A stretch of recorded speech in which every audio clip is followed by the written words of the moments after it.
안녕하세요. 다들 좋은 하루 보내고 계신가요? 트럼프가 대통령이 되고 나서 상당히 강한 정책들을 피느라 마켓이 매주 크게 떨어졌다가 반등하고 다시 떨어졌다를 반복하고 있는데요. 트럼프가 지금 강하게 밀고 나가는 정책들 중에 많은 투자자분들께서 걱정하시는 정책들 중에 하나가 바로 관세 그리고 corporate tax입니다. 이런 정책들로 인해서 인플레이션이 다시 오르고 2022년도와 같은 마켓의 큰 풀백이 올 거라는 걱정을 하시는 분들이 많으신데요. 사실 2021년도에도 인플레이션이 크게 올랐는데도 불구하고 주식시장은 오히려 아주 많이 올라서 큰 돈을 버신 분들이 많았었습니다. 하지만 마켓의 상승세가 크게 꺾이고 주식시장이 20% 이상 떨어지게 되었던 계기가 있었는데요. 이번에도 만약 트럼프의 정책으로 인플레이션이 크게 일어난다면 주식시장이 오히려 어느 정도 쭉 오르다가 2021년도에 강한 상승세를 꺾었던 그 일이 발생할 경우에 지금도 마켓의 큰 풀백이 올 가능성이 높다고 생각을 합니다. 자, 오늘 영상에서는 제가 페이트론 서비스 멤버분들과 2시간가량 진행했던 줌 미팅 중에 많은 분들께서 염려하시는 마켓의 큰 풀백이 언제쯤 일어날 가능성이 높은지 나눈 부분을 일부 편집해서 준비를 해봤는데요. 여러분들께서 미국 주식시장에 투자를 하시는데 조금이라도 도움이 되었으면 좋겠습니다. 자, 그러면 디스크레이머만 듣고 영상 바로 보도록 하겠고요. 지금 라빈후처럼 주식을 거래한 앱인 무무에서 3월 31일까지 새로 가입을 하시고 2,000불만 디파짓 하셔도 무료로 주식 30개를 주는 프로모션을 진행하고 있으니 30개의 주식을 무료로 받고 싶으신 분들께서는 아래 디스크립션에 무무 링크를 클릭하시면 되겠습니다. 제가 만든 컨텐츠들은 어디까지나 정보 전달을 위한 영상들이기 때문에 절대 영상만 보시고 주식들을 매수 매도하지 마시기 바라고요.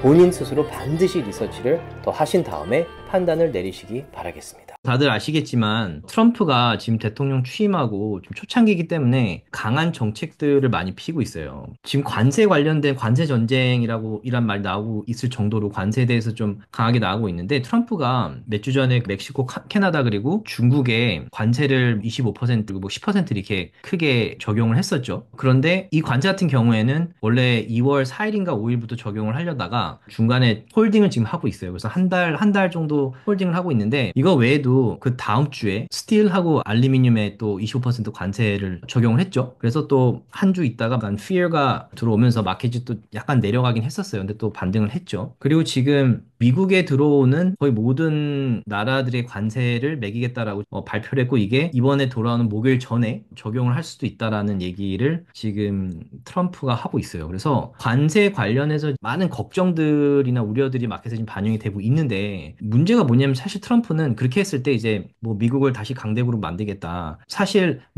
미국의 많은 회사들이 미국 외에 나라의 회사들의 부품을 쓰면서 미국이 다른 나라를 뭐 매겨 살리고 이렇게 득을 보게 한다라는 그런 생각을 강하게 갖고 있는 분이기 때문에 이제 관세 관련된 정책들을 좀 강하게 피고 있는데, 문제는 뭐냐면 미국에 있는 회사들이 미국 밖에 있는 회사들의 부품을 써야 될 수밖에 없는 경우가 있기 때문에 관세가 강하게 적용이 되면 물가가 올라가고 결국에는 인플레이션이 다시 올 수가 있겠죠. 가격이 올라가기 때문에. 그런데 지금 이번 주에 CPI가 이제 미연준이 금리를 올리느냐 내리냐 이거를 결정할 때 보는 되게 중요한 인플레이션 지표 중에 하나인데, 인플레이션이 전문가들이 생각을 했던 것보다 1월에 좀 높게 나왔어요. 그리고 지금 여기 보시면 이게 이제 CPI 인덱스를 나타내는 건데, 저희가 2022년도에 마켓이 크게 떨어졌었죠. 근데 그때 인플레이션이 9.1까지 올라갔었어요. 그래서 9.1까지 올라갔기 때문에 제롬 파월이 이걸 빨리 내리지 않으면 큰일 날 거라는 생각에 금리를 상당히 빠르게 올렸죠. 그래서 마켓이 크게 떨어졌는데 CPI 수치가 9.1에서 2.4까지 내려왔었어요. 그런데 지금 서서히 계속 오르고 있고, 사실 미연준이 보는 요 core CPI라는 거는 한 3.3까지 올라온 상태예요. 그래서 아직은 뭐 9.1까지 올라온 건 아니지만 이게 내려갔다가 다시 지금 플랫해지고 올라오려는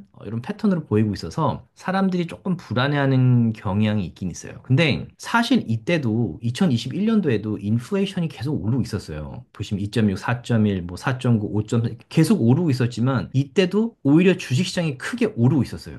이게 2021년이죠. 근데 2021년도에 마켓이 크게 오르고 나서 인플레이션이 오르고 금리를 올리고 나서 마켓이 크게 떨어졌기 때문에, 이 경험을 지금 몇 년 전 했기 때문에 지금 많은 분들이 인플레이션이 다시 올라가면 2022년도와 같은 상황이 또 발생을 할 거다라는 겁을 먹고 있는 게 많은 것 같아요. 그리고 사실 마이클 벨 같은 분들이 2022년도에 경험했던 인플레이션이 한 번 더 올 거다라고 퍼블릭에 말을 하고 있죠. 그런데 주식시장이 어떤 게 있냐면 인플레이션이 올라서 미연준이 금리를 올릴 수도 있겠다라는 말이 나오면 마켓이 크게 떨어질 거예요. 근데 크게 떨어졌는데도 불구하고 한 뭐 몇 주, 몇 달 있다가 주식들이 계속 오르기 시작하면 사람들이 다시 그걸 이 상황을 잊어요. 주식이 계속 오르면 내가 투자를 하지 않으면 다른 사람들은 벌고 있는데 나 혼자 벌고 있지 않다는 생각에 처음에는 겁을 먹다가 다시 사람들이 어느 정도 좀 안정을 찾고 다시 주식시장이 올라가는 경향이 생겨요. 그리고 인플레이션이 올라가고 지금 뭐 트럼프가 그 코퍼레이트 그 회사들의 텍스도 지금 내리려고 하고 있죠. 여기 보시면 지금 트럼프가 되게 많은 미국의 경제를 다시 살리자라는 취지에서 지금 많은 뭐 정책들을 하고 있는데 그 중에 또 하나 중요한 게 뭐냐면 코퍼레이트 텍스예요. 그래서 2017년도에 이제 트럼프가 처음에 대통령을 했을 때 한 정책 중에 하나가 뭐였냐면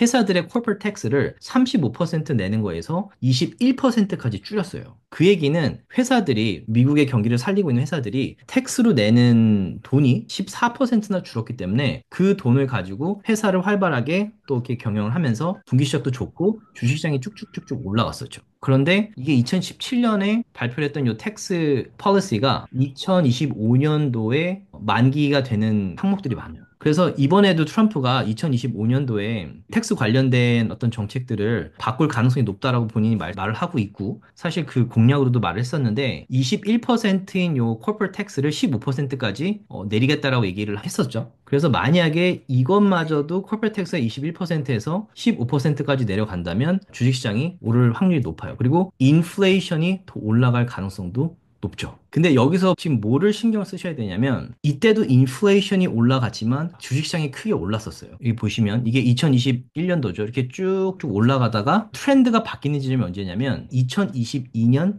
3월이에요. 그 전에는 마켓이 크게 올랐죠. 인플레이션이 오르고 있는데도 불구하고. 근데 이 3월에 무슨 일이 있었냐면 인플레이션이 오르고 있었기 때문에 불안해하고는 있었어요. 불안하다. 야, 인플레이션이 너무 오르는데? 너무 오르는데? 그런데 주식은 계속 오르네. 근데 내가 투자를 했더니 돈을 벌어. 그래서 계속 투자를 한 거예요. 그래서 2021년도에 주식이 뭔지도 모르고 투자만 해도 막 많은 돈을 벌었었잖아요. 근데 3월 달에 무슨 일이 있었냐면 미 연준에서 처음으로 금리를 올리기 시작을 해요. 그러니까 그동안 인플레이션이 높은 것 때문에 불안했고 그런데도 불구하고 주식에 투자를 하면 돈을 벌기 때문에 계속 주식 투자를 했는데 미 연준이 드디어 금리를 오르기 시작하는 그 시점부터 2022년도에 경험했던 그 큰 풀백이 왔었던 거예요. 그래서 지금 보시면 마켓이 많이 오르긴 했어요. 그리고 인플레이션도 서서히 오르곤 있어요. 그래서 좀 불안할 수는 있어요. 근데 여전히 마켓의 트렌드는 아직도 강한 상승세를 타고 있어요. 아직 트렌드가 하향세로 바뀌지 않았기 때문에 주가의 가격이 올랐다는 이유만으로 주식을 파는 분들도 계시는데 트렌드를 보지 않고 주식 가격이 내가 생각했을 때 너무 올랐다라고 생각해서 파시면 이게 상승세를 타고 있는데 이 정도 왔다고 팔면 이만큼의 이 트렌드에 따라서 오르는 수익을 놓치는 경우가 많고 이 정도 왔는데 너무 높아서 팔았다. 그러면 이 정도의 수익을 또 놓칠 수가 있죠. 근데 이렇게 쭉 트렌드를 보면서 이 트렌드가 바뀌는 지점에 매도를 하게 되면 물론 최고점에서 팔지는 못해요. 저도. 하지만 트렌드가 바뀌고 나서 하향세가 컨펌되는 지점에 팔면 그래도 이 트렌드를 따서 요만큼의 수익을 챙길 수가 있겠죠. 그래서 트렌드를 보는 게 되게 중요해요. 그리고 지금 마켓에 또 하나 되게 중요한 게 뭐냐면 지금 인플레이션이 좀 서서히 오르고 있기 때문에 불안한 것도 있고 주식들이 많이 올랐고 인덱스도 지금 상당히 많이 올랐죠. 그래서 좀 불안해 하시는 분들도 많고 주위에서 봐야 되는 것도 맞는데 또 하나 제가 눈여겨보는 건 뭐냐면 우리가 보통 닷컴 버블이나 2008년, 2009년 리세션이 왔을 때 사실 마켓의 밸류에이션, 그 가치가 상당히 고평가됐었어요. 그래서 이게 S&P 500의 PE value라는 거거든요. P ratio. 그래서 이게 뭐냐면 실제 주식 가격이 순수익에 비해서 몇 배나 우리가 돈을 주고 이 주식 가격을 사느냐를 나타내는 지표예요. 그래서 보통 주식 투자를 하시면 PE ratio라는 거는 거의 디폴트로 다들 체크를 하거든요. 그래서 PE ratio가 높으면 높을수록 그 주식이 고평가됐다라고 생각을 하시면 돼요. 그러니까 순수익이 1인데 만약에 PE ratio가 120이다. 그러면 이 회사의 순수익은 1달러밖에 안 되는데 우리는 그거에 120배나 주고 주식을 산다라고 생각을 하시면 되는 거예요. 그래서 이게 S&P 500의 PE ratio인데 지금 보면 평균적으로 뭐한 20에서 25 요 정도 선을 뭐 지키고 좀 낮을 때도 있는데